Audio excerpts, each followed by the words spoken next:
ശ്രീനിവാസും ശാന്തിയും തമ്മിലുണ്ടായിരുന്ന ബന്ധത്തിന്റെ ഏറ്റവും വലിയ തെളിവാണ് ഗാഥയുടെ അതേ രൂപത്തിലുള്ള അവളുടെ മകൾ കൃഷ്ണ. ജീവിതത്തിൽ ഇനി ഒരിക്കലും കാണരുതെന്ന് ഞാൻ ആഗ്രഹിച്ച മുഖമാണ് ശാന്തിയുടേത്. ശാന്തിയല്ലല്ലോ, ഇപ്പൊ തങ്കമല്ലേ.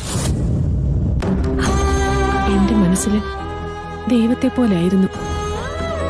ഒപ്പം നടക്കുമെങ്കിലും മനസ്സുകൊണ്ട് കൈകൂപ്പി തൊഴുവായിരുന്നു ഞാൻ. ഈ ലോകത്ത് വേറെ ഒരാളും ഒരു ജോലിക്കാരിക്ക് ഇത്രയും സ്വാതന്ത്ര്യം കൊടുത്തിട്ടുണ്ടാവില്ല, കൂടെ കൊണ്ടു നടന്നിട്ടുണ്ടാവില്ല. എന്നിട്ടും അമ്മേ,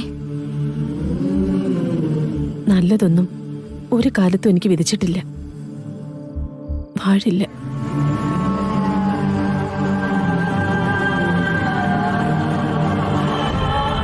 സിനി, നീ പോലും പലപ്പോഴും എന്നോട് ചോദിച്ചിട്ടില്ലേ മാഡത്തിന്റെ ഈ മനക്കട്ടിയുടെ കാരണം എന്താന്ന്? ഓഫീസിലുള്ള എല്ലാവരും അടക്കം പറയാറില്ലേ? ഉരുക്കു വനിതെന്നുള്ള വിളിപ്പേര് തന്നിട്ടില്ലേ? അതങ്ങനെയൊക്കെ ആയതിന്റെ കാരണം ആ രണ്ടുപേര് മാത്ര. പിന്നെ എനിക്ക് വാശിയായിരുന്നു, അച്ഛനില്ലാത്ത കുറവറിയാതെ എന്റെ മകളെ വളർത്തണമെന്ന്,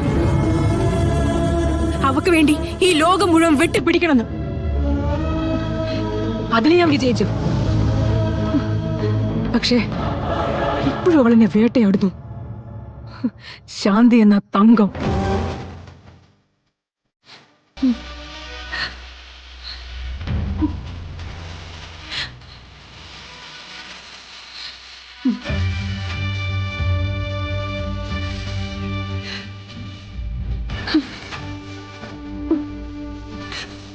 ഒരുപാട് ക്ഷമിച്ചതാ ഞാൻ, ഒരുപാട് വിട്ടുവീഴ്ച ചെയ്തതാ.